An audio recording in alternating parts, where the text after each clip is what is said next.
आयोग है हमारे यहाँ नौकरी देने वाले जो आयोग है संवैधानिक संस्था जेपीएससी और जेएसएससी, इनमें कोई भी पॉलिटिकल चेहरा नहीं होना चाहिए। सभी बेदाग छवि के अफसर होने चाहिए जो रिटायर न होकर के करंट सर्विस में हो। कि नेपाल जा करके हमको 135 क्वेश्चन का हूबहू आंसर मिला था। उस 135 क्वेश्चन में एग्जाम हॉल में उसे 120 क्वेश्चन का हूबहू आंसर मिला। इसके बावजूद भी जांच एजेंसियां ने इस साक्ष्य को कोर्ट में छुपाने का काम किया।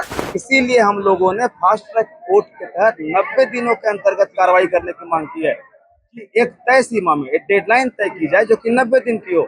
उस तय सीमा में न सिर्फ जांच हो बल्कि कार्रवाई भी सुनिश्चित की जाए।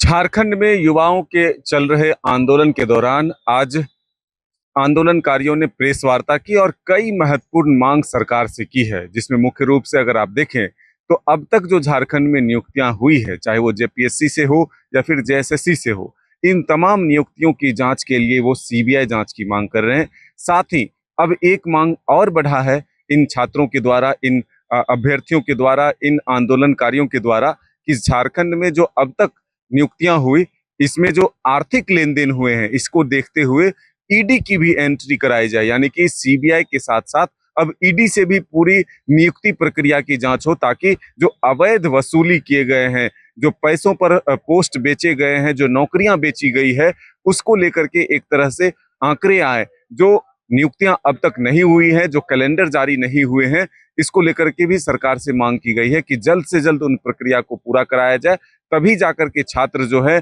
अपने आंदोलन को समाप्त करेंगे। आइए आपको सुनाते हैं कि क्या कुछ कह रहे हैं छात्र और सरकार तक अपनी बातों को किन किन मांगों के साथ पहुंचाना चाहते हैं, सुनिए इन्हीं से। लिपिक और एलडीसी, पुलिस, एसआई जो परीक्षाएं निलंबित है या जिनका कैलेंडर जारी नहीं किया जा रहा है, परीक्षाएं हो ही नहीं रही है, सारी परीक्षाओं का आयोजन हो। इसके अलावा एज रिलैक्सेशन का जो मामला है, 26 साल में सिर्फ 8 एग्जाम हुआ है। 14 जेपीएससी बोल देने से 14 जेपीएससी नहीं हो जाता, सिर्फ 8 एग्जाम अभी तक हुआ है और एज रिलैक्सेशन में छात्रों को ओवर एज करके डिबार्ड कर दिया जा रहा है। हमारी यह मांग है कि 1/8/2018 मैक्सिमम आयु की गणना की जाए। तीसरी जो हमारी मांग है रिफॉर्म की, वो ये है कि प्रॉपर एसओपी का पालन किया जाए।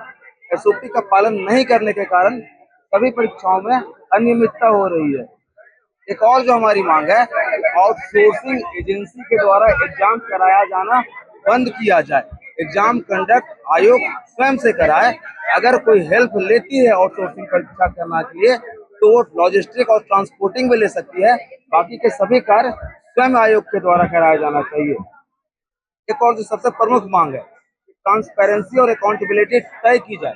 अगर अनियमितता हो रही है तो उसके लिए अकाउंटेबल कौन है, और अगर एग्जाम ट्रांसपेरेंट नहीं हो रहे हैं इसकी भी जानकारी तय की जाए कि कौन इसके लिए जिम्मेदार है। सरकार इन सब मांगों को प्रमुखता से सुने और जो आयोग है हमारे यहाँ नौकरी देने वाले जो आयोग है संवैधानिक संस्था जेपीएससी और जेएसएससी, इनमें कोई भी पॉलिटिकल चेहरा नहीं होना चाहिए। सभी बेदाग छवि के अफसर होने चाहिए जो रिटायर न होकर के करंट सर्विस में हो। किसी रिटायर अधिकारी को इसका सदस्य या अध्यक्ष न बनाया जाए। इसके अलावा जांच के लिए फास्ट ट्रैक कोर्ट का गठन किया जाए और according to guideline of central government 90 दिन के अंतर्गत कार्रवाई सुनिश्चित की जाए। और एक और सलाह हम लोग सरकार को देना चाहते हैं कि जेपीएससी और जेएसएससी में रिफॉर्म के लिए एक कमीशन बनाया जाए। हम लोगों की सलाह है कि पूर्व मुख्य सचिव श्री RS शर्मा के नेतृत्व में एक कमीशन का गठन किया जाए जो यह सुनिश्चित करेंगे कि किस प्रकार से अन्य रिफॉर्म इन आयोगों में किया जा सकता है। और अगर हमारी ये उपयुक्त मांगे नहीं पूरी की जाती तो कार्मिक के विभागीय प्रधान होने के नाते माननीय मुख्यमंत्री श्री हेमंत सोरेन नैतिकता में रूप में इस्तीफा दें।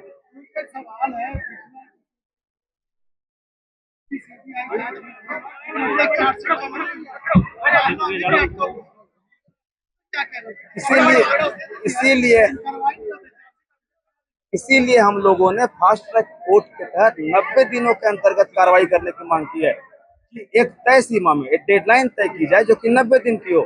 उस तय सीमा में न सिर्फ जांच हो बल्कि कार्रवाई भी सुनिश्चित की जाए। पूर्व मुख्यमंत्री का भी जो सूचना आया है कि उसके द्वारा एक मंत्रिमंडल का गठन किया गया है जो छात्रों से बात करेंगे, क्या लगता है कि उन लोगों से बात बन पाएगा आप लोगों का?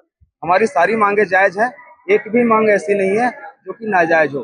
अगर हमारी सारी मांगे मानी जाती है तो हमें कोई दिक्कत नहीं है, बात करें वो। केंद्र के द्वारा जो कानून बनाया, अगर अनियमितता दूर होती है उस कानून से, अगर अकाउंटेबिलिटी तय की जाती है, पारदर्शिता आती है तो अच्छी बात है। किसी भी प्रतियोगिता परीक्षा में अनियमितता नहीं होनी चाहिए। अगर कानून बनाया जा रहा है इसके द्वारा, चाहे केंद्र हो या राज्य हो, तो अच्छी बात है, स्वागत करना चाहिए इस चीज का।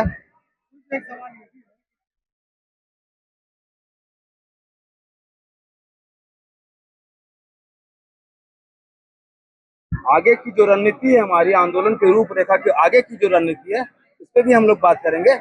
इस संदर्भ में रविंद्र जी आपको आगे बताएंगे। रविंद्र पासवान है, और साथ में बैठे मेरे साथी पीयूष सिंह जी है।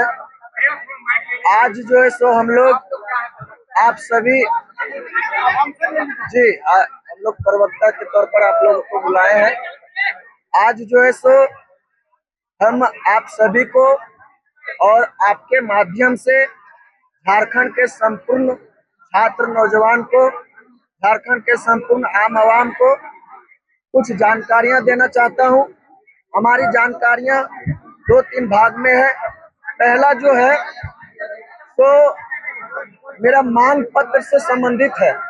मेरा मांग पत्र से संबंधित जो है, या हम लोगों ने सुना है कि मांग पत्र जो है तो बोला जा रहा है कि बहुत लंबा है, उसको समझने में बहुत किसी को कठिनाई हुई थी।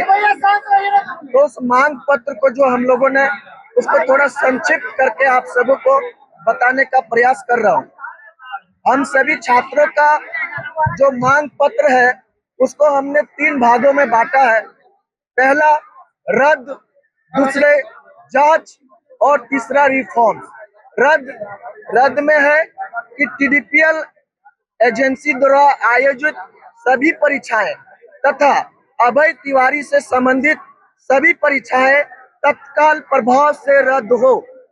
जैसे जेएसएससी सीजीएल बहुत ही प्रमुख एग्जाम है।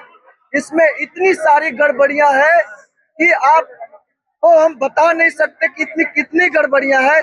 इसके बावजूद जो है सो जेएसएससी सीजीएल में अभी जो है सो अभ्यर्थी जो है सो ज्वाइनिंग करके नौकरियां कर रही है। जेएसएससी सीजीएल में गड़बड़ियां के बारे में बता रहे हैं कि इसमें जो है तो इसकी जो जांच एजेंसियां थी, उनके एफिडेविट में जब वो जांच किए तो उनके एफिडेविट में बतौर छात्रों ने ये एक्सेप्ट किया है कि नेपाल जा करके हमको 135 क्वेश्चन का हूबहू आंसर मिला था।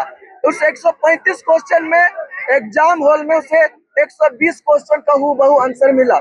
इसके बावजूद भी जांच एजेंसियां ने इस साक्ष्य को कोर्ट में छुपाने का काम किया, जिसके कारण हम तमाम छात्रों को न्याय नहीं मिल सका। इसलिए हमारी पहली मांग है कि जेएसएससी सीजीएल का जो है तो एग्जाम रद्द हो। इसके अलावा टीडीपीएल कंपनी में टीडीपीएल एजेंसी द्वारा और भी एग्जाम ली गई है, जैसे 11 to 13 JPSC, 14th JPSC, backlog 2023, backlog 2025, CDPO, FSO, FRO, SCF, jet, APP regular और बैकलॉग दोनों। इसके अलावा सिविल जज, इन तमाम एग्जाम जो है वो टीडीपीएल एजेंसी के द्वारा ही लिया गया है और इन तमाम एग्जाम में जो है सो अभय तिवारी की संलिप्तता है। अतः इन तमाम एग्जाम को जो है सो रद्द किया जाए, ये हमारी मांग जो है सो रद्द के अंतर्गत है। दूसरी जो है सो हम जांच का मांग करते हैं। जांच में क्या है कि हम जांच जो है सो सीबीआई और ईडी दोनों का मांग करते हैं। सीबीआई इसलिए कि परीक्षा प्रणाली में व्यापक भ्रष्टाचार हुई है तथा अनियमितताओं को देखने को मिली है, इसलिए इसकी प्रशासनिक जांच के लिए हमें सीबीआई का जांच बहुत जरूरत है। इसलिए मैं राज्य सरकार से मांग करता हूं इन तमाम एग्जाम में सीबीआई जांच होना चाहिए। दूसरी है ईडी इसलिए क्योंकि इन तमाम एग्जाम में जब धांधली हुई तो वित्तीय जांच का मामला आता है, बहुत सारा पैसा लेन देन का मामला इसमें है। इसलिए इन तमाम चीजों को उजागर करने के लिए ईडी जांच का भी हम लोग मांग करते हैं।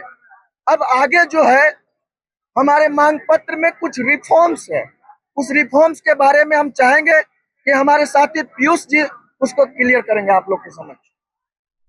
हम लोगों ये जो प्रोटेस्ट कर रहे हैं अनिश्चितकालीन धरना, हम तमाम छात्र युवाओं के लिए कर रहे हैं और इस अनिश्चितकालीन धरना में जो कोई भी हो, सामाजिक व्यक्ति, राजनीतिक व्यक्ति, कोई भी न्याय पसंद लोग अगर नैतिक समर्थन देना चाहते हैं तो बिल्कुल दे सकते हैं।